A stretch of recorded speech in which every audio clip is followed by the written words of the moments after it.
వాడడం జరిగింది మనకు వరికి. అప్పుడు ఎన్ని ఎకరాలు వాడారు సార్ మీరు? 3 ఎకరాలు వాడి. అప్పుడు మీకు ఏమేమి వాడిండ్రు? ఇదే వాల్స్ బ్యాగులు 5 కిలోలు.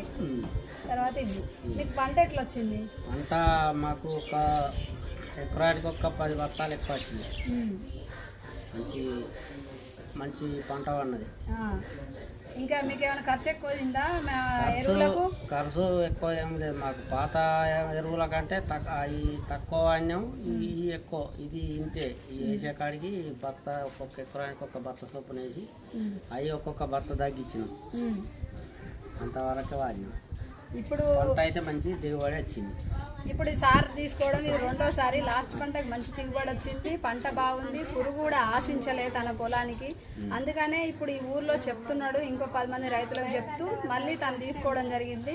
జస్ట్ ఇప్పుడే సార్ కూడా వాళ్ళకి తెలిసిన వాళ్ళతో వాడిపించడం జరుగుతుంది. ఇప్పుడు దీన్ని అందరూ వాడితే మంచిదా చెడ్డదా? మంచిది. ఇది అందరూ వాడితే మంచిది. మంచి దిగుబడి కూడా వస్తుంది, పంట కూడా ఎక్కువ వస్తుంది, లాభం వస్తుంది. పురుగు బాగా తక్కువ, పురుగు కూడా ఎక్కువ రాదు. Thank you so much leaders. ప్రతి ఒక్కరు వాడండి. మీరు చెప్తుంటే అన్నీ ఒకటే అనుకొని చెప్పేసి కొట్టేస్తున్నారు. దయచేసి అలా కాకుండా మీరు ట్రై చేయండి. 20 గుంటలకైనా 1 ఎకరానికైనా సరే వాడి చూడండి. చూసిన తర్వాత ఒకవేళ రిజల్ట్ రాకపోతే మీరు మీ ఇష్టం, కానీ రిజల్ట్ వస్తా రాదా అనేది వాడితేనే తెలుస్తుంది. ఇక్కడ రైతు మాటల్లో వింటున్నారు. ఇది ప్రతి ఒక్కరు వాడండి. ఈసారి సీజన్లో వర్షాలు తక్కువనే కాబట్టి మీకు వర్షపాతం తక్కువనా కూడా మీ పంట ఎలాంటి ఇబ్బంది లేకుండా, ఒత్తిడి లేకుండా తీసుకోగలుగుతారు. Thank you so much. Wish you well. రైతు పేరు, ఊరు పేరు చెప్పండి. ఇక్కడ సార్ పేరు వచ్చేసి మీ పేరు చెప్పండి సార్. చెల్మటకారి బాపు,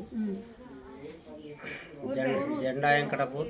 చెల్మట్ గారి బాపు, జెండా వెంకటాపూర్. 3 ఎకరాలకు లాస్ట్ పంటగా వాడారు, మళ్ళీ ఇప్పుడు కూడా వాడుతున్నారు.